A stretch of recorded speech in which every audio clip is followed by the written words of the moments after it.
Al-Ma'un sebagai peta batin manusia 1-4 adalah sumber kerusakan. Ad-din didustakan, maka batin menjadi yatim dan miskin meskipun salat.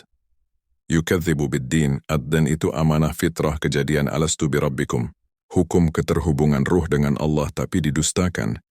Yukadzibu itu menutupi, membatalkan fungsi batin, bukan sekadar bohong lisan, tapi ruh terputus dari pusat fadzalika alladzi yad'ul yatima.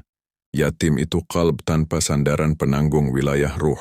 Yadu itu menghardik, menolak suara halus hati.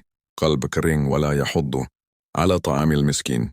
Miskin itu nafs daya hidup yang kehilangan aliran makna dan kasih. Tidak mendorong memberi itu akal tak lagi.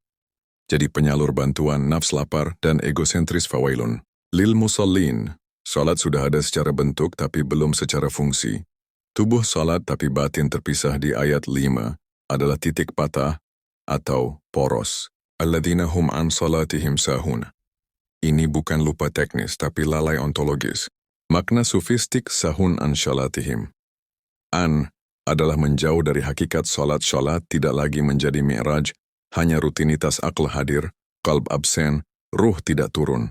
Ayat 5 inilah engsel antara dua kerusakan. Ayat 1-4, kerusakan vertikal, hubungan ke Allah. Dan ayat 6 dan 7, kerusakan horizontal, hubungan kemanusiaan. Jika salat lalai, maka seluruh sistem bocor. Ayat 6 dan 7 itu dampak tak terelakkan. Alur sebab akibat bukan daftar dosa. Alladzina hum yura'una, salat tanpa hudur kehadiran.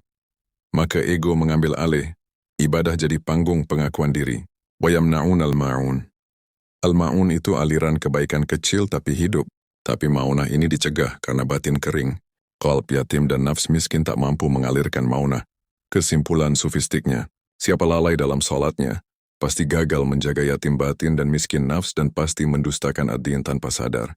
Dan itu dipotret secara syariah dengan tidak mengalirkan fungsi sosial maunah kepada yatim dan miskin.